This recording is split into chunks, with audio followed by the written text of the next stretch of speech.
So Real Housewives of Orange County season 16 is coming out in November, and I'm really proud of myself because all 3 new housewives that they brought on the show, I had said were going on the show, and I've already done deep dives of them on my Patreon. So I'm like ahead on my homework, you guys. I'm so ahead. Anyway, oh my God, I just actually promoted on my Instagram an episode with Jeff Epstein, who is friends with Noella Bergener, and boy, did he drop tea about that girl. Let me tell you, that is an episode, if you want to know about her, you got to listen to. Crazy. Anyway, Real Housewives of New Jersey was supposed to come out in November, but now they've pushed it into 2022, and of course, Real Housewives of Miami has been rebooted and is coming out on the Peacock now also in November. So a lot of fans are excited about that. Okay, so I've decided to drop a little tea for you guys on each newcomer. Are you ready? Okay. Now, if somebody listens to this and reuses this information on their show, you know who you are. Make sure you give me a shout out because this stuff is not easy to get. So Noella Bergener, she and her husband, who were together, and everybody said locally in Orange County, very happy. Her husband is a lawyer, and his name is Sweet James. Well, Sweet James has had some tax troubles in the sense that he owes a bunch of money, millions of dollars, on tax liens on his houses, which is weird because he seems like a very, successful attorney. He's also recently had like an associate attorney. I don't know the relationship entirely, or I kind of do, but it's in the Patreon. Anyway, we'll just say for the purpose of this video, an associate that got indicted in Orange County. Oh, by the way, like, subscribe, and tip if you want. I have a tip jar. Okay, so let me continue. Now, the biggest secret about Noella Bergener, I was told on an episode of Dishing Drama Dana by a good friend of hers named, well, not a good friend, but like an acquaintance in Orange County named Jeff Epstein. And he likes her, has nothing bad to say about her, but he accidentally spilled me some tea, which is about what's in her basement. And I'm wondering if you guys are going to see it on the show. It's in the Patreon if you guys want to listen to this episode, but she has a very strange thing in her house in the basement. Okay, so I'm just gonna leave it like that for now. Maybe you'll see it. Maybe you'll see it now that I brought it up. I don't know. Or well, I guess they finished shooting, so yeah. She probably showed it. It would kind of guarantee her a spot in the show, probably, what's in her basement. Now, Noella was also a Brazilian model, and I forget if it was the Ukraine. It was something like the Ukraine. Oh my God, stupid American. That's what I am. But she used to be on TV shows, and the rumor was that she was dating all of these television presenters, that she did, that she was brought on these TV shows in the Ukraine. I know it's random, the Ukraine, but I saw the shows. They're real, so I was sent them. But anyway, so that's Noella in a nut job. Boy, that was like a Freudian slip in the nutshell. And I have a feeling a lot of her storyline is going to be about the sudden departure of her husband, which people are questioning already if it's real. But maybe given his problems, it is. Wouldn't be the first time in Housewives history. Okay, so now we're going to move on to Nicole James. Nicole James is not at all known. So like everybody is like, who the hell is Nicole James and how the hell did she end up on this show? And I mean that by people that are in the Real Housewives of Orange County world that I talk to who don't know who she is. People like that I know that live in Orange County and her social don't know who she is. So this is really kind of wild that this woman ended up on the show. She must, I have a feeling, have a personality maybe like a Brandi Glanville, or, might be a nuke, like a grenade on the group. So we'll have to see.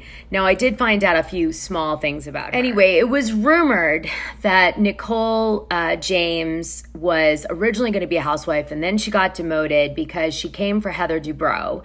And I believe she brought up some of the reviews that are terrible about Terry, Heather's husband, as a plastic surgeon. And Heather, I think, has a lot of clout with Bravo. Remember, Terry's show is produced by E, which is related to Bravo. And I think that was not a storyline they wanted to pursue for obvious reasons. And I guess it got her demoted. So we'll see. I don't know if that's true, but that is the gossip on the street, that's what went down. And I have seen the reviews. They are there. You can see them plain as day. So, I mean, maybe somebody's just trying to come for Terry, like 20, 30 people coming for Terry because of problems, or maybe they're legit. I don't know. Go check it out. Armstrong is a plastic surgeon in Orange County, and a lot of people go to her. And in fact, Jeff, who was on my show, Dishing Drama Dana, a few weeks ago, he goes to her, and he's very good friends with her, actually better than Noella. And he told me that she is really nice. Actually, he said nothing weird or negative about her. And, I actually said to him on the show, I don't know how she's going to make it as a housewife, because she sounds too normal and put together. And that doesn't usually, end well for someone on the show. They usually get demoted to a friend when that happens, unfortunately. And I don't know why. Well, I do know why that is, but yeah. So I'm not sure if she's going to make it to full housewife status, but I hope so, because Dr. Armstrong sounds like she's really got her shit together. So thank you. Let's have one. Please don't think that I'm saying I'm normal, and that's why I was only a friend on The Real Housewives of Beverly Hills. Because we all know that's not true. Okay, so now I'm going to just drop a little tiny casting tea. So in Real Housewives of Orange County casting world, I've heard that some of the ways that they scout, besides friends of the women, if they're dumb enough to refer someone, because everybody knows not to refer anybody because you could lose your spot to them. But say they're dumb enough to do that, because sometimes the producers will threaten, you need somebody to shoot with, you better bring someone in. And they use that, they're constantly doing psychological stuff. You just, in every aspect of being on that show, it's just being a lab rat. But I think something you might want to know is they do scout Instagram now, and they look do you have wealth? Are you presenting wealth?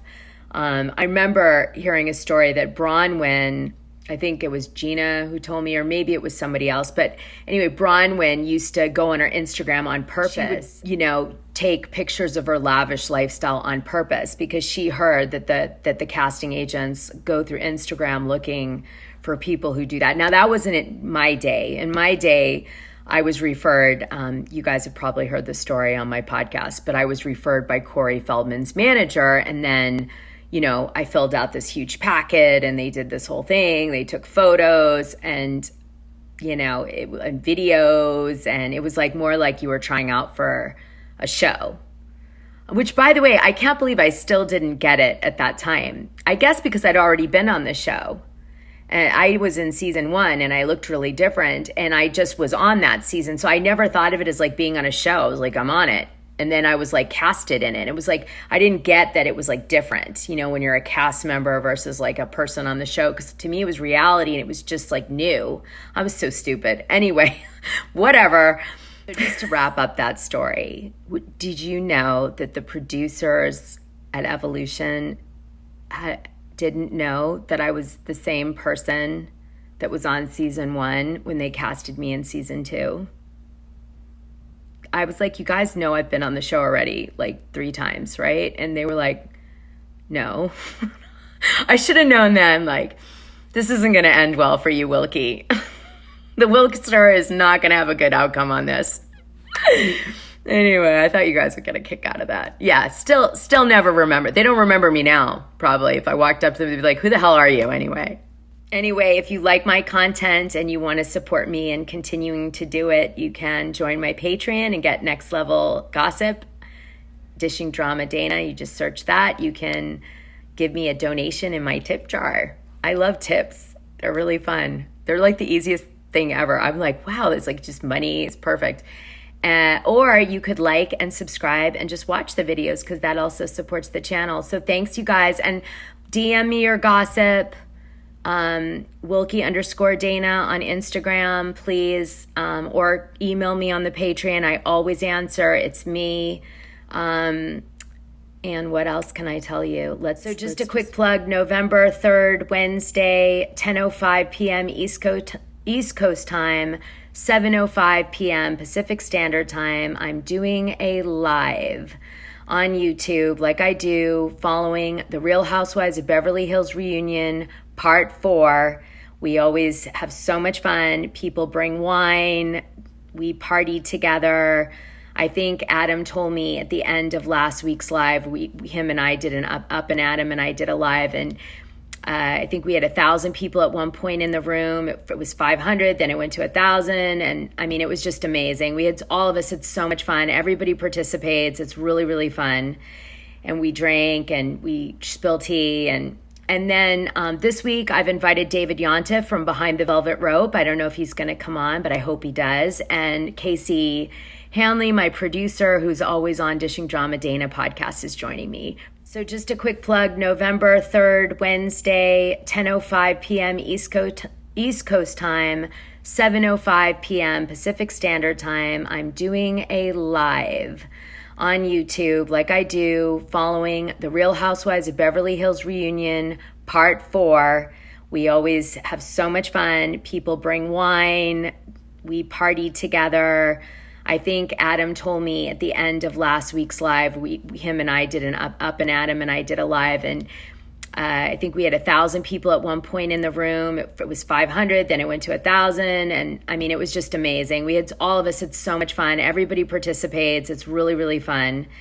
And we drank and we spilled tea, and then this week I've invited David Yontif from Behind the Velvet Rope. I don't know if he's going to come on, but I hope he does. And Casey HANLEY, my producer, who's always on Dishing Drama Dana podcast, is joining me